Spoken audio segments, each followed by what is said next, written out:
What up?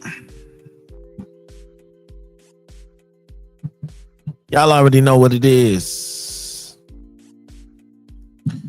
What it is, and what it's always going to be.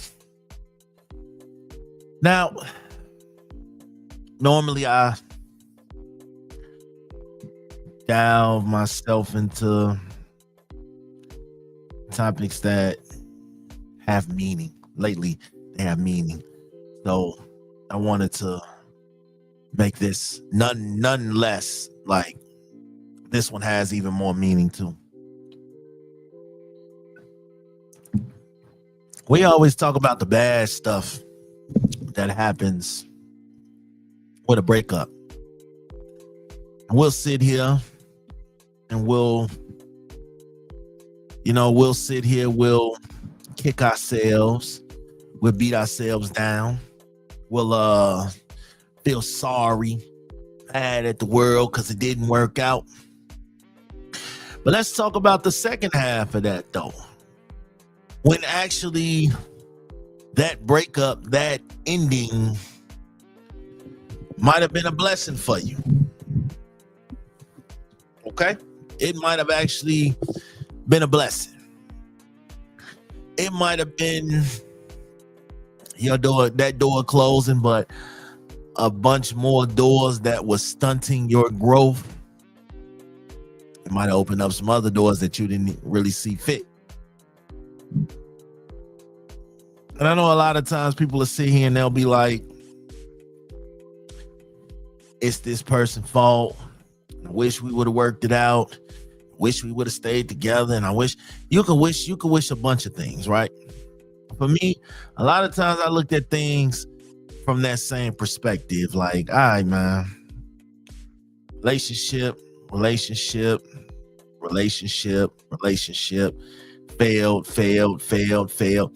You know what I'm saying? You looking at it like, all right, cool, it failed. It didn't work.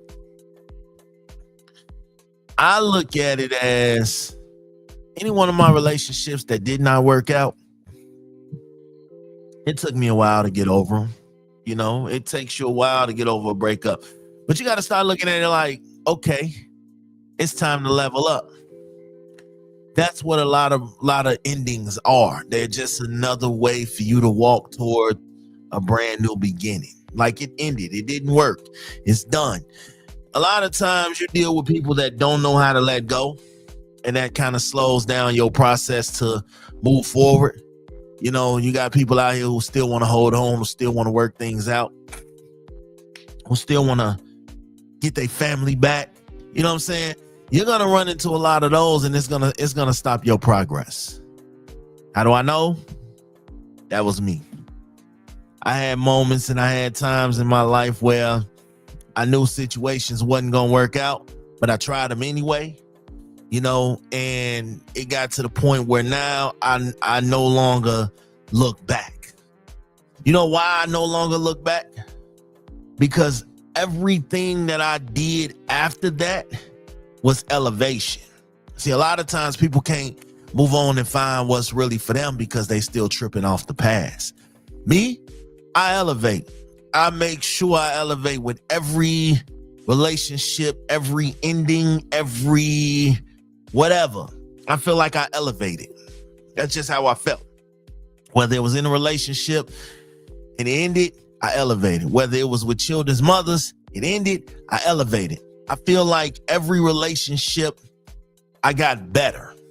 I didn't get into a new relationship and then feel like, damn, I should have stayed where I was at. Nah, I got into a relationship after each one, and I always felt like that. What up? I always felt like that. I always felt like it was time to glow, it was time to boss up. It wasn't, you know what I'm saying? Because the ending of a breakup is simply, the breakup, a divorce, whatever it is, it didn't work. So you never want to run into the same person you just got away from, because in all actuality, you should have just stayed with that person. So you always look for the glow up. You know what I'm saying? Once you get out of something and you know, your value goes up. The person you are with is actually, sometimes the person you are with is actually is a ceiling on your potential. They didn't hate you. they was just intimidated by your growth. You know, you ever have a partner and you telling them your dreams and your goals, and you know they just didn't seem interested. Like they were discouraged. They discouraged your hustle. They mocked your ambitions. Like they just didn't believe you could do it. It ain't that they didn't believe you can do it. It's just they felt like they didn't want you to do it, because where would that leave you? That was insecurity.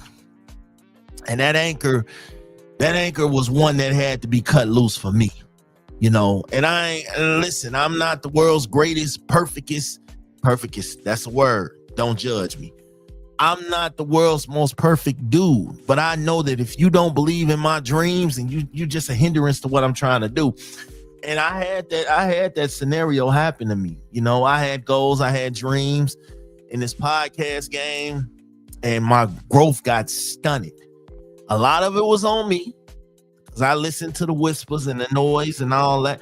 But then a lot of it was on people around me that didn't understand this vision. And now we're getting ready to do something major.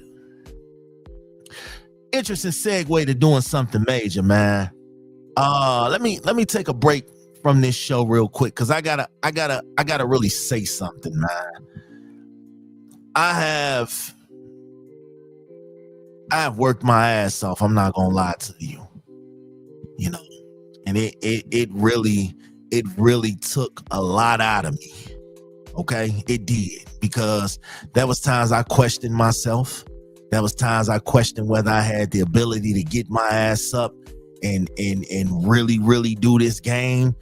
That this podcast game is draining.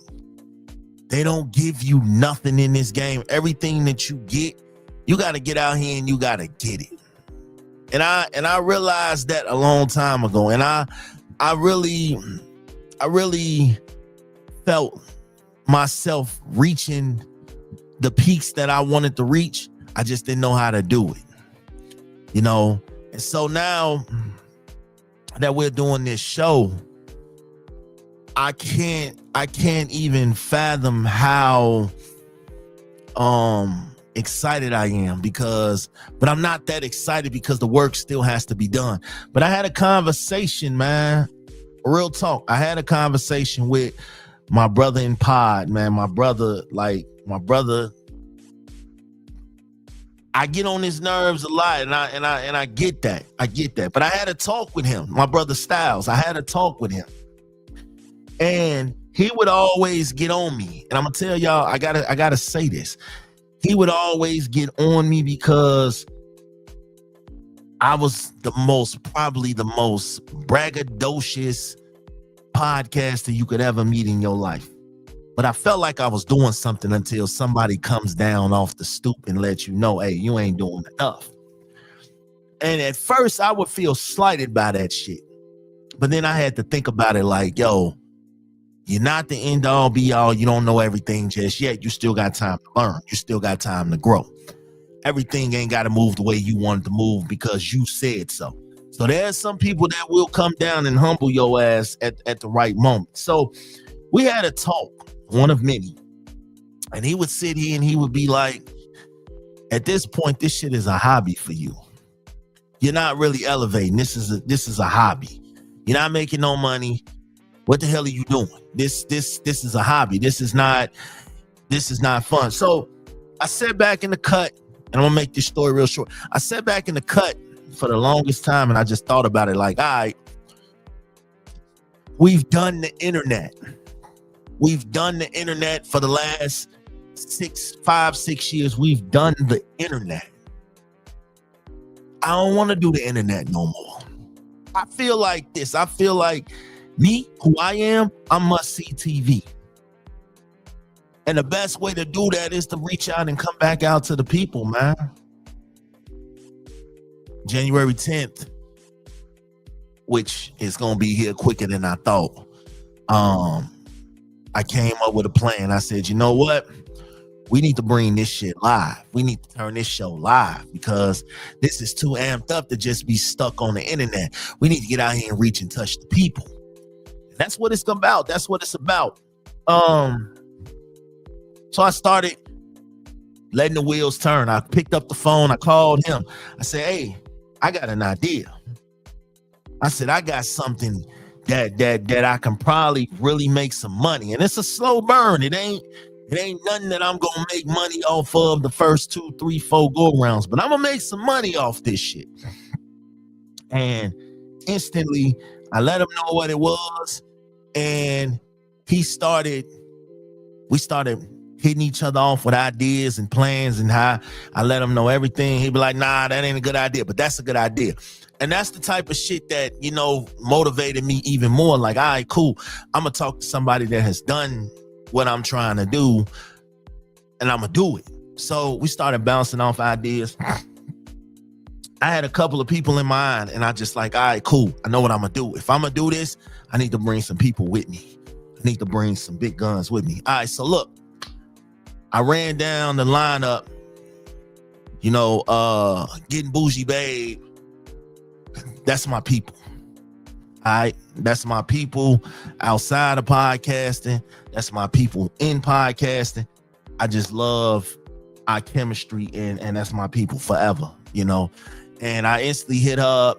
The first thing she said was, all right, I'm down. You ain't even got to go into full detail. I'm down, whatever.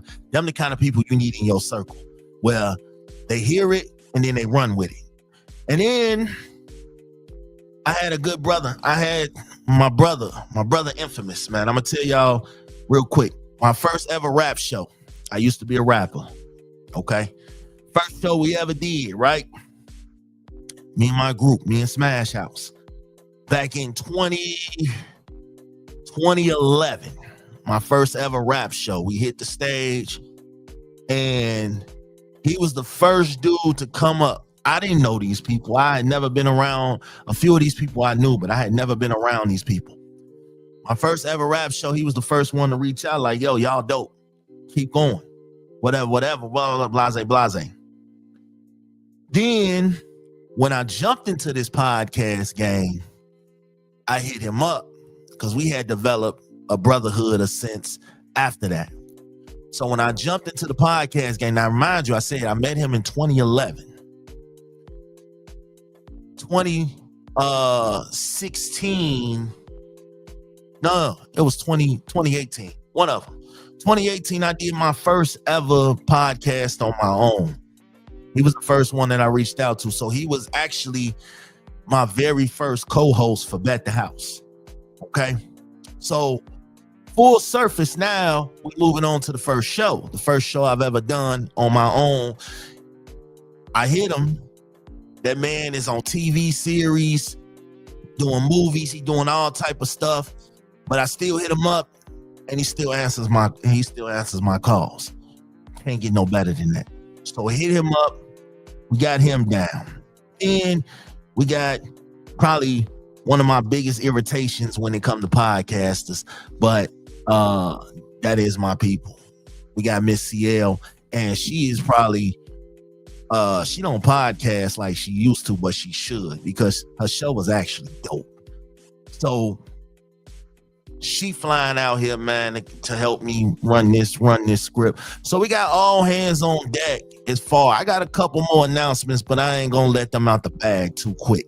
But I do have a couple more announcements to drop about this show. And I'll be letting 2 more announcements out for this show tomorrow. But needless to say, man, have good people around you. Stop having people around you that don't see your motivation, that don't see your drive, that don't see your vision. Because a lot of times people are just waiting to trip you up. And that's what relationships do sometimes. People are in relationships with people who don't want to see them win. And that was me. I experienced a lot of shit where you couldn't shine. I couldn't shine because the people that I was dealing with just was here to dim the light. When you glow up after a failed relationship, you got to think about all the energy that you wasted. You know what I'm saying? And then when you think about all the energy, block it out your mind and move on from it, because you can't get it back. You know what I'm saying? You're thinking about the arguing, the fighting, the worrying about the lies, and now you think about, like, where's the energy going? You gonna keep wasting your time on wasted energy on some shit that ain't good for you, ain't gonna get back. Now you got to start putting that money in. All that energy that I went through, all that stuff that I felt and was hurt, and man, I turned that shit into positivity. We jumped out the box. We ended a whole podcast that I had for a long time, and we started fresh. I couldn't come back to Bet the House because it reminded me so much of my failures with previous relationships, previous friendships, things like that. So in order to truly evolve, I had to come different. And that was an opening door in itself, because for me, I'll explain all this later, is probably the best thing that I ever did when it came to podcasting. That's not to say Bet the House nothing, because I had over 300 some episodes of that. So I just think that this was some of the best thing that ever happened to me, because it was mine. And I didn't have past endeavors holding me down. This was mine. I didn't lose time. I reclaimed it. And reclaiming your energy is your biggest capital right now, because that's your biggest investment. Taking your energy back, taking your time back, getting the healing back, getting all that back. Because I'm telling you, I'd have been stuck. I was in my room, I was crying, I was sliding down walls, shit like that. Bad breakups, all that shit happened. Hell yeah, I was definitely crying down the road. I don't give a fuck. But when you leave a situation, you also leave the negative narrative that they constantly projected on you. You know what I'm saying? I had a lot of that happen, and I did a lot of that. People told me I was too much at times. I wasn't emotional enough, which is crazy because I'm emotional as fuck. I just realized that I was super passionate. You know what I'm saying? I had so many ideas with this podcast shit, and I was basically told I couldn't be in a relationship and be a podcast at the same time a lot. And so it got to the point where you don't believe in what I'm doing, I'm gonna do it now. Now I'm doing it, because everything that I'm setting out to do, I'm doing it. The universe is looking out. I'm able to finally be free and define myself in my own truth. Yes, I'm an asshole. Yes, I might be inconsiderate at times. Yes, I might be unappreciative at times. Yes, I may have been a liar, a cheater, whatever you want to call it. But I used to think about it like this, though. You just wasn't the person that I wanted to be faithful and committed to it, and honest and truthful to. It just was. This situation was toxic. And in a toxic situation, who can be all these great, wonderful things when all this bad shit is going on? So it just wasn't fitting. You know what I'm saying? When you break up with your main source of chaos, the low vibration friends and family who stuck around for the drama, they disappear too. Because now you start seeing the light. You start seeing who you dealing with and how you dealing with it. You don't lose friends, you gain clarity. There are a lot of things out here. The universe is cleaning house for you. It's cleaning house. We like to call that natural selection. Straight up. Like you're going to get rid of things that are no longer good for you, and it's going to come natural, because once you get out of something that you don't want, you step up and you realize, hey, I don't have to take that. I don't, and I'm not going to. So this is what it was like for me. Like, yeah, y'all might hear all these stories about Big Smash and just be like, yo, this dude is a not good dude. And I will be the first to tell you that was me. I wasn't that good of a dude. I'll admit it. I wasn't that good of a dude. I sucked. Okay? I was a terrible dude at times. I sucked. I don't care. But there is people, once you get rid of that, you might run into somebody that make you want to be better than what you was. There's people out there like that can turn you around. All right, cool. I don't want to cheat no more. I don't want to lie no more. I promise you, I ain't never gonna step out and deal with somebody married again. This is my thought process. Like, I was in the crib healing myself, like, yo, that's bad juju. You out here messing with married women, and this is why nothing good was coming to you. This was me. Yes. So I had to adapt to that. Like, you see why nothing good is coming your way because of all the shit that you out here doing. So I had to change it up. I had to clean up my image, man. I stopped talking about the bad shit and all the bad shit that I was doing, and I started talking about the good shit. See, when marriage ended for me, it fucked me up. And if a person that get divorced or whatever, and they tell you that shit didn't bother them, they're a motherfucking liar. I went weeks, months acting like this shit didn't bother me. And truth is, once I turned off that mic, once I turned off reality, oh man, oh man, it was back. I'm in the crib crying, listening to Lenny Williams and shit. You know what I'm saying? Eating ice cream, sad, mad, and mom. You know what I'm saying? Shit like that. But then I started elevating. I started surrounding myself I started remembering all the things that I did not want. And then I started surrounding myself with better people. And that's what in turn makes you a better person. When you surround yourself with better people. If you out here hanging with trash, you are most likely going to become trash. I'm not saying that for everybody, but I'm saying that because if you're hanging out with nothing but trash, what do you think you're going to become? Trash. So, with that being said, sometimes people use pain and anger as fuel. I use that shit as rocket fuel. Pain is real. But it is the strongest fuel that you have, because now I'm going hard.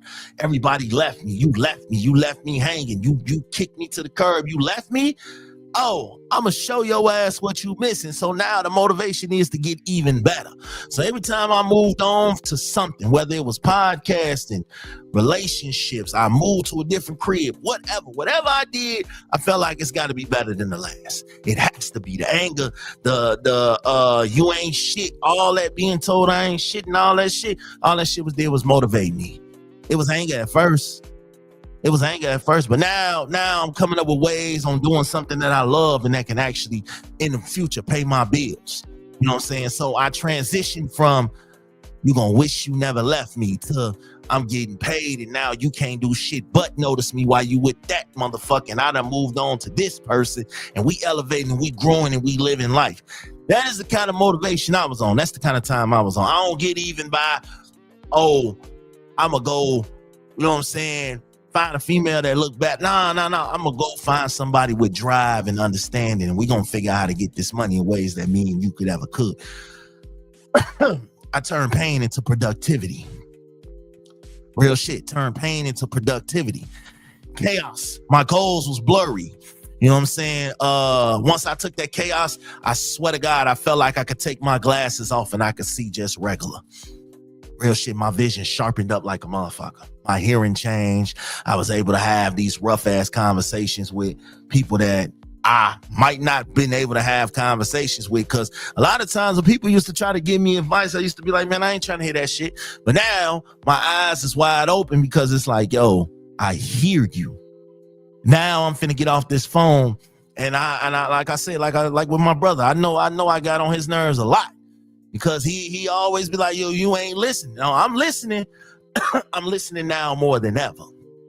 So elevation ain't a coincidence. I made this shit happen. That's how I look at it. I made it happen. I didn't sit and twiddle my thumbs and you know what I'm saying? None of that shit. I demanded peace. You know what I'm saying? I demanded peace. My mistakes are my past mistakes. They're not a lifetime sentence. I'm not locked into my mistakes. Okay, just because I made mistakes in life doesn't mean that that's my final destination. I'm going to elevate. I'm going to get better. You know what I'm saying? First of all, I had to forgive myself. Because I put myself through a lot of things that I shouldn't have. I had to forgive myself. You know? Then I had to forgive the people that are no longer in my life, and I had to thank them in my own way, because everybody sees the glow up. I'm happy. You smiling more. You laughing louder. You look better. You eating better. You making more money. You moving. That peace within self I didn't need no public confirmation to know that I'm glowed up. I already had that in me. You know what I'm saying? Once you get rid of everything, you start to realize, hey, listen, this relationship was the problem. You know what I'm saying? It was the problem. You know, it's tangible proof that you can move around and, you know, you chose life over being a liability.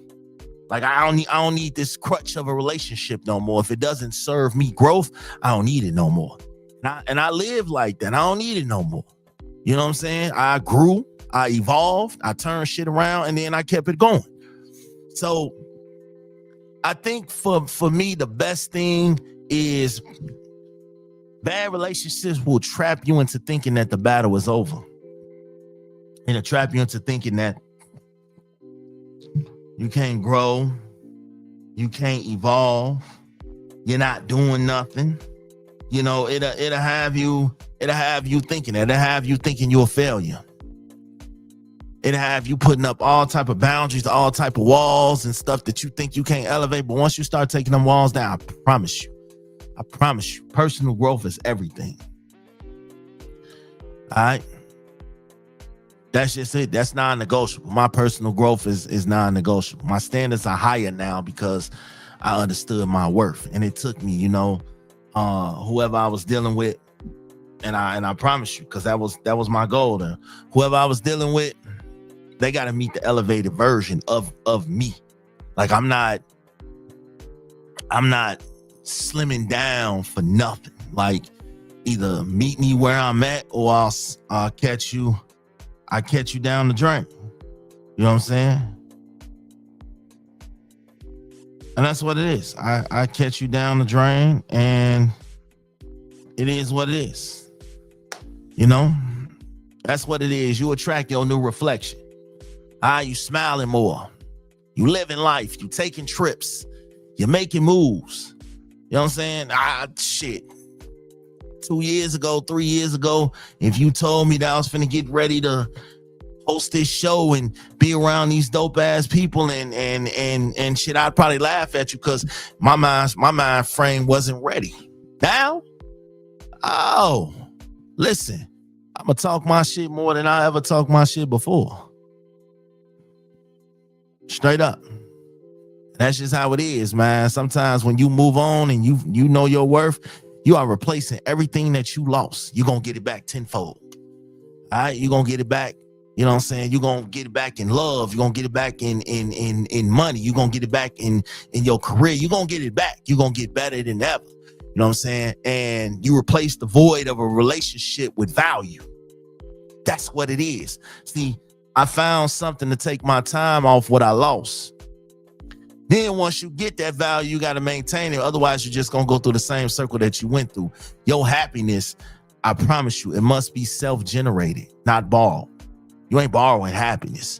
You ain't borrowing life. You ain't borrowing love. Like, nah, we ain't doing that. You know, we earned that shit. We deserve that shit. That's what I told myself every morning. Everything that I'm getting now in 2025 as we close this year out, I deserve that shit. And I'm gonna run with it, and I'm gonna make it every which way. You know what I'm saying? I forgave the person that I was. I'm not him no more. I'm not that person no more. All right? I embrace the person that I'm becoming. And that is the final forgiveness that you need in order to really, really heal and move forward. Like, don't let nobody tell you different.